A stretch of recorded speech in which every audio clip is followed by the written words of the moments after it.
like I said, I'm originally born and bred in the UK, in the northwest of England, in a town called Bolton, near Manchester.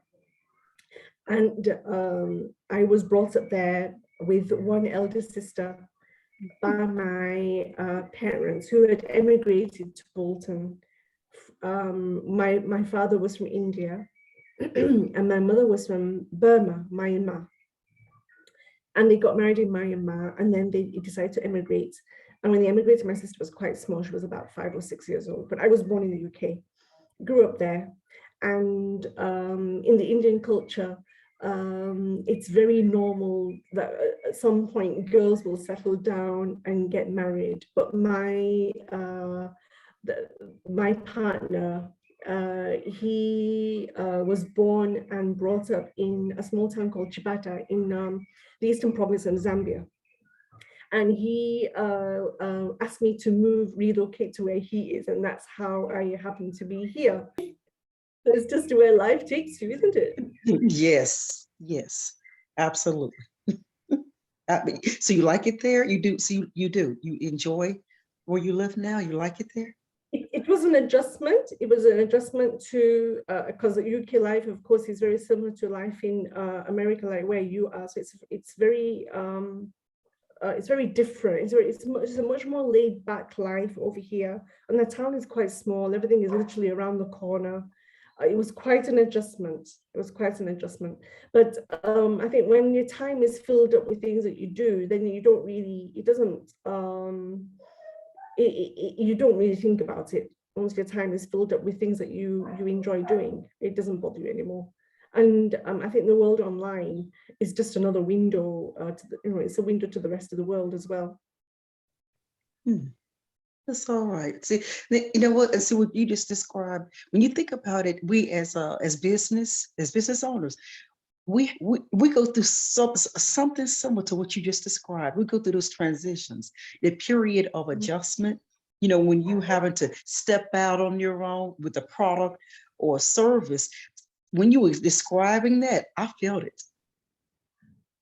I felt that. But tell me more about your business. It's a service base.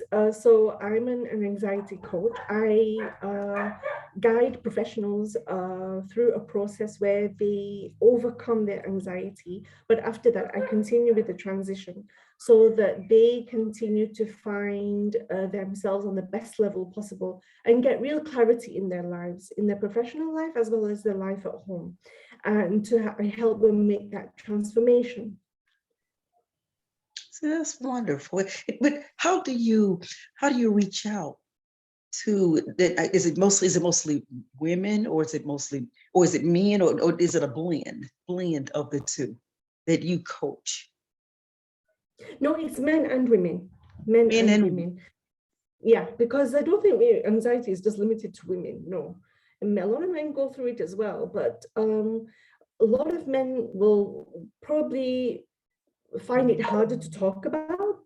They find it harder to open. Yeah, they find it harder to open up. But women go through it. Men go through it as well as women. Definitely. Yeah. Out to them. Is it do you go out into the community and just speak, public speaking, or in groups, or how do you let people know about your services? Okay, currently I am just networking mostly on LinkedIn, but I'm on Facebook as well. So I'm just networking, and I do social content as well. And I've joined a few groups on LinkedIn, but I actually have an interview next week on Facebook, on a group on Facebook next week. So it's purely online. It's purely online reaching out, networking on LinkedIn as well as on Facebook with social content, and reaching out to people that way organically. That's good. Very good. Had you ever thought about creating your own group? Not yet. I don't think I'm there yet. No, I have thought about it. I'm in other people's groups. I do have a group on Facebook, I have a group on Facebook, but not on LinkedIn. Mm-hmm. Not just yet Okay, on so you do LinkedIn. already have one. Okay, Yes. do you collaborate? Is there someone else who's along with you in the group, or is it just yourself who's the administrator? It's just myself. It's just myself. But I do have a plan to collaborate with another coach on LinkedIn in the next month. I think we've planned something for the month of Mm-hmm. March. Yeah. See, that's a good idea. What's the name of your group on Facebook? It's called Courageous Queens. Are you on Facebook, Marlene? Yes, Okay, I'll look for you and I'll send you a yes, link. yes. How'd you come up with the name? I don't know. I think it just came up with me. I think it just came to me. I called it Courageous Queens, Sister Anxiety group. I can't explain how I got up with it. It just came to me. But in your group, do you now on Facebook, are you mainly attracting females into this group? You Yes, know, with the name? yes, Okay. yes, Okay. yes. Okay. Facebook What is about the probably demographic? What age group are you primarily attracting right now? funnily enough, what I found is that anxiety is most likely to hit between 30 and 49, 50. That's what I'm finding in women and in men as well. It's when people get to a certain age, like 30, 35, and there's enough life has happened where they haven't addressed what needs to be addressed, and then it manifests. I was just listening to you. I thought about when I hit 30. And you're right, I was okay throughout 20, my 20, 20. But when I hit 30, for some reason, actually, I was better when I hit 40 than I was when I hit 30. Wow, that's I don't strange. know why 30 just hit me pretty hard. Okay, what I've also found in women is that after 40, something snaps in most women where their tolerance levels drop and they just don't want to take nonsense anymore. Did you experience that, Marlene? Yes, It was like, absolutely. okay, I've had enough.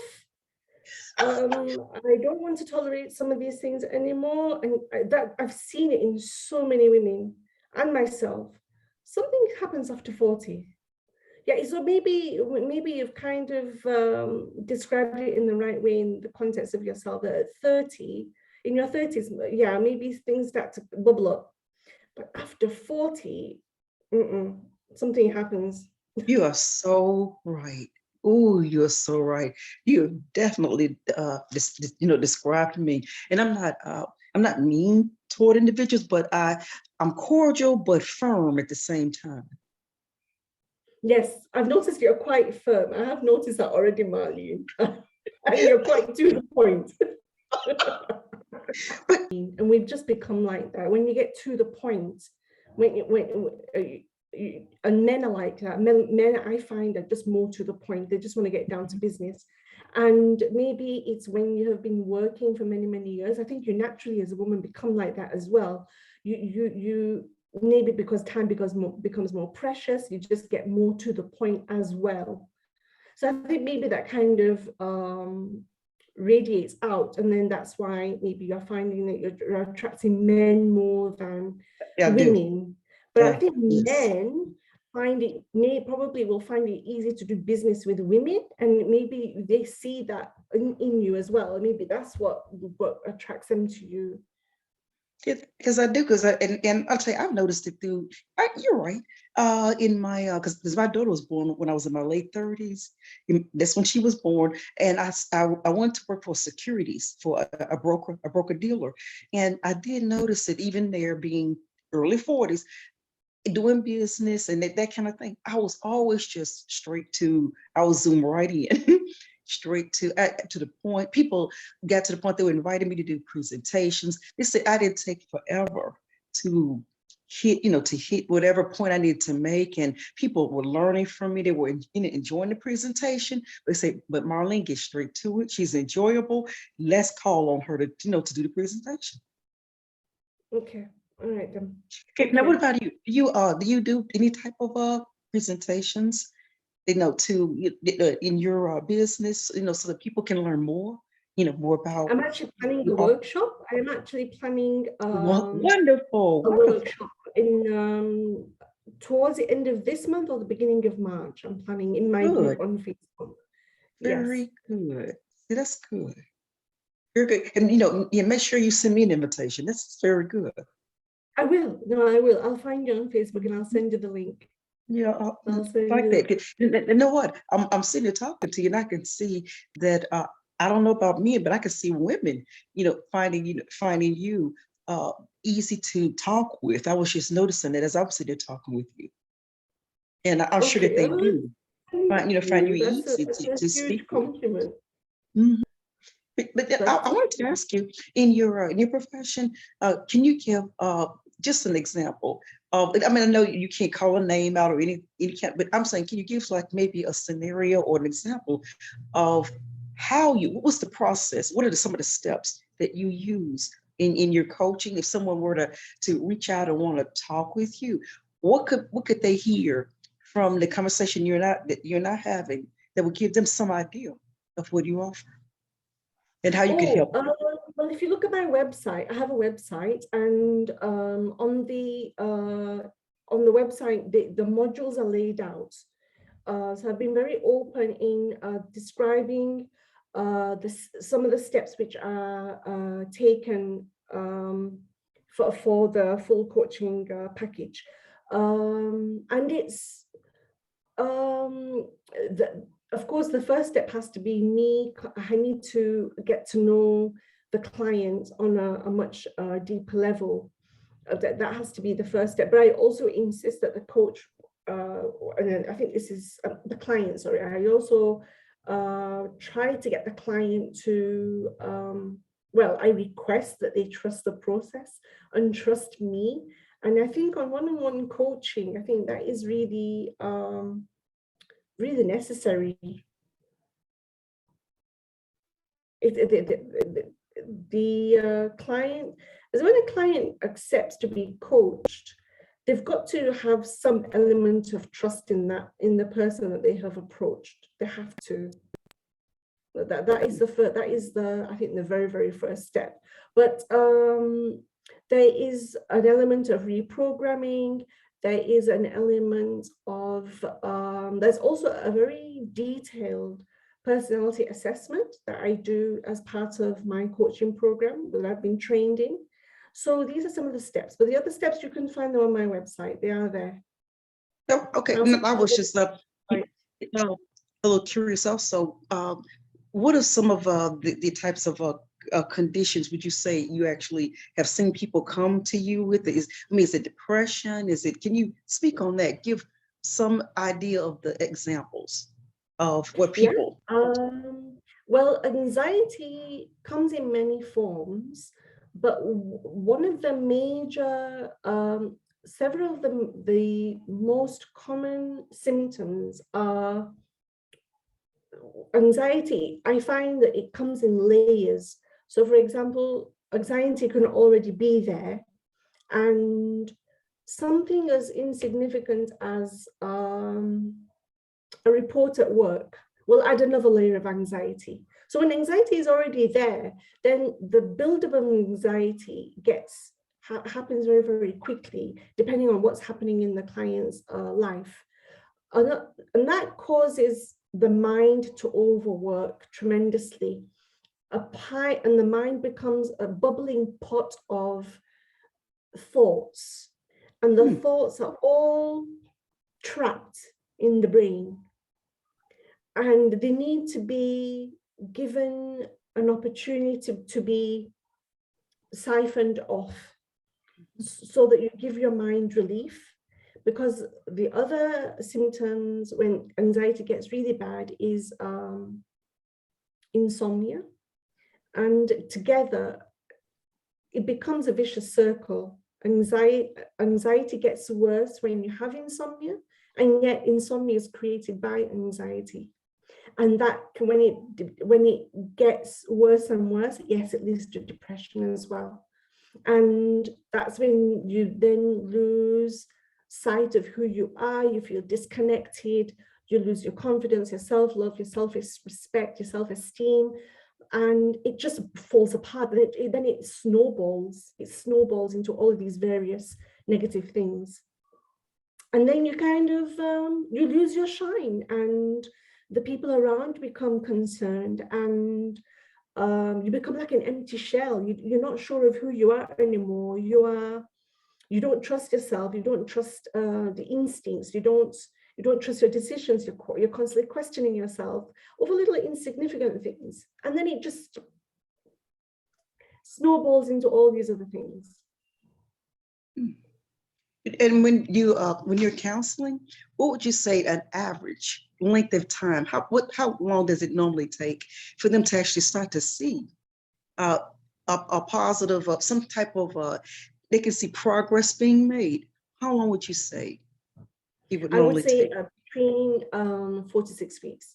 I think about 4 4 to to, really? but on average, because for them to come to be at that level, sometimes it's less than 4 weeks, but I think it depends on what I've seen is that it depends on the person as well.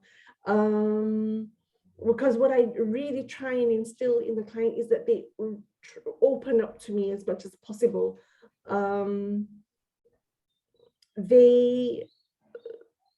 It takes work, it takes investment in yourself, in terms of time as well.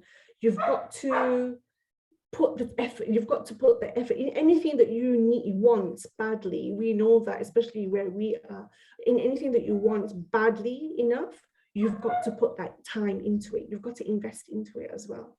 Yeah. What about marriages? Marriages, do you ever have couples to come to you for counseling? I haven't had any couples come to me yet, but I am open to couples coming to me as well. Yes. Yeah. But a lot of people, I also prefer working one-on-one, but I haven't migrated into that area just yet. It's about the individual. It's not about the couples. It's about the individual person, what they are going through. But you are open, like you said, to marriages. That's great. Marriages. Yeah, but if somebody came along and they wanted that kind of a service, then yeah, I would be happy to help, definitely, as long as a person, I mean, you want to help as many people as possible in this business, because if I've been through all of that, and I'm outside at the other side of I've been through the tunnel, and I'm in the sunshine now, I've seen the light, and you want other people to go through that and to come through the other side as well. What about it within a household? Because, even in households, you have children, you have teenagers, and then you get the mom and you get dads. What about families? Do you ever see that occur within a family environment? No, where you can step in and be able to assist them, like as you said, individually, one at a time? I think in most cases, I find it I've not come across two people in a similar situation in one household. No, it's usually one individual. It's usually one individual. So I've not come across any circumstances like that where it's the whole family, but it is something that I'm open to, like a consultation for families, and you'll find that on my website as well. Yeah, you'll find that I do have that option available. Like if anybody wants like a general consult, but for the work that I know that goes into that transformation, I prefer to work on individuals. But I haven't come across those kind of scenarios, but I am open to it. Yeah. Very good. Do you have businesses that are attracted to your services? Because what you just described here today, especially with the great resignation in place, this great reawakening, I could see some companies that would love to maybe speak with someone like yourself that could actually come in, first of all, and help with leadership first. Start with leadership, and then start, maybe go down to maybe among the lower ranks and talk with employees. Did you consider doing that?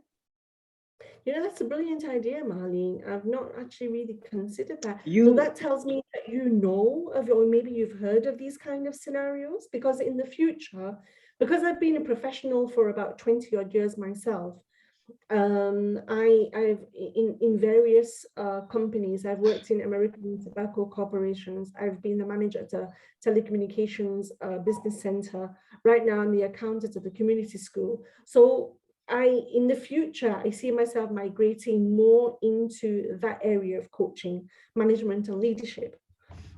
Because I find that would be like the natural next step for me. But what you're telling me kind of connects to what I have just described. And that tells me that you've come across companies that need these kind of people, that are looking for this kind of people to come and talk to them. Is that right, Marlene? Yes. Wow. Can I ask that you point me in the direction of some of these people, if you Okay. don't But you're on the right track right now, because see, those companies will be viewing you. Okay, I hope so. Yeah, I Oh, hope they so. will. Oh, they will. Oh, okay. How many, if you don't mind, I know that you're interviewing me right now, Marlene, but can I ask you, how many years have you been on LinkedIn?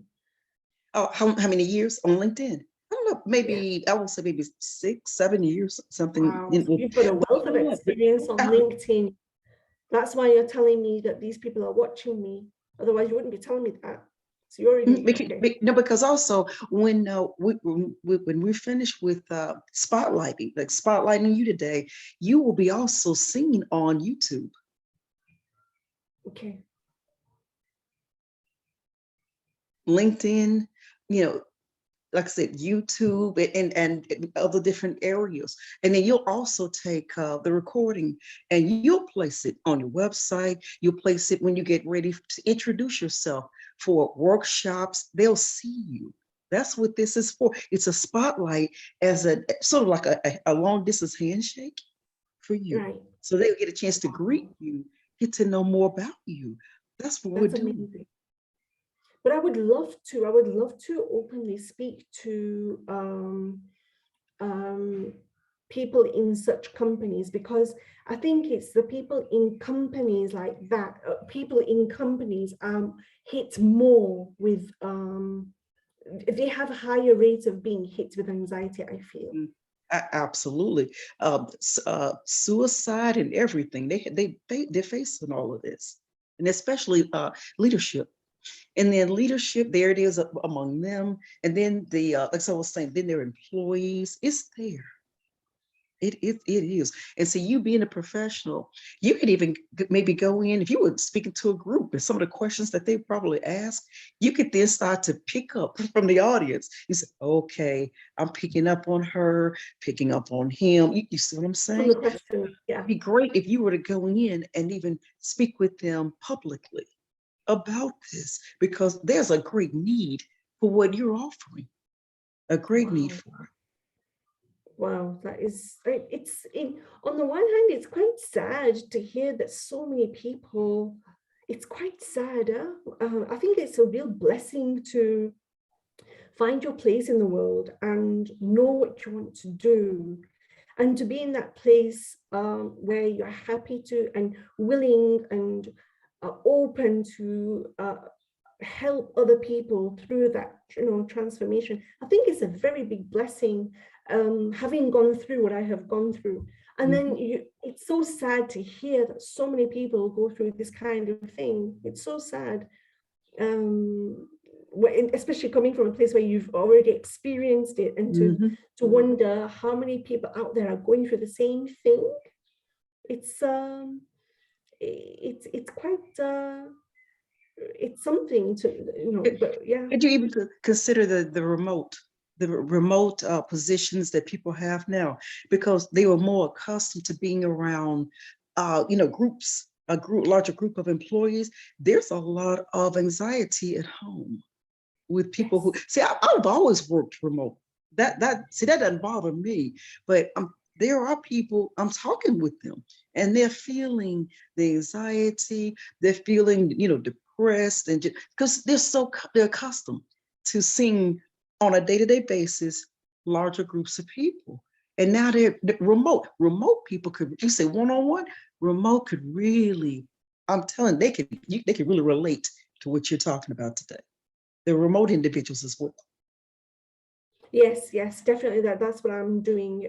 Trying to network with far remote people. Yes, yes.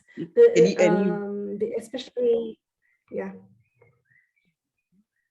And I know you're Yeah, probably running across that on platforms like LinkedIn and Facebook. I'm sure you are seeing it there on those platforms. Yes, yes, there's a lot on Facebook. There's a lot of people on Facebook. There are groups on Facebook filled with people with anxiety and depression. It's how can I say it's so sad, that there are so many people in that kind of pain. Yeah, definitely. But you've hit on a really good topic there, like where companies, and that's where I think, yeah, I think it's more in those. I think it's more at a certain level in companies as well. Yeah. Yes, it is, because think about it. There are employees who are having to take on the responsibility of maybe 2 to 3 different roles now, or even more, because more people are resigning. So when more people resign, there's more responsibility left for the people who are staying on board. And then the people who are leaving, or leaving are feeling anxiety. So you got people who are leaving with anxiety and people who are staying with abundance of anxiety. So it's both ways, both. It's both. That's so strange, huh? How you've quickly described how it's both sides. People Because who are it is not resigning and people That's right. who are resigning. Exactly. Because think about it, you're leaving. Yeah. Do you think that now that we are coming out of this pandemic, and people are naturally inclined to understanding and realizing that we are coming out of this pandemic, that transition is also going to create anxiety? Absolutely. Yes, it is. Yes, it is. Because think about it. What they considered normal was prior to the pandemic, and now there's a transformation that is occurring. And then they're thinking, okay, now that it's ending, like you were saying, where does that place me? Where's that place to business? Where what about myself and my family? All of these different questions people are entertaining right now. And it'd be good if they had a sounding board, someone that they could speak with about this. Yeah, yes, because I feel that this period coming up now, this year, this is going to be another transition now out of the pandemic this year. Because it is. That's what I feel. Yeah, it's a transition. It absolutely is. And so, look, I wanted to just thank you so much. I feel I know much more about you now, because you know what the spotlight does. It's actually their viewers watching, and then I'm talking with you. And so as I am out and I'm talking with people, and I see someone who might be a good fit for you, that's a good way to make a referral. So I'm just thanking you so much for coming and talking with me. Yes, today. And I want you to check your to speak more about. And there's so many people out here who really honestly need your services. They are in need, seriously.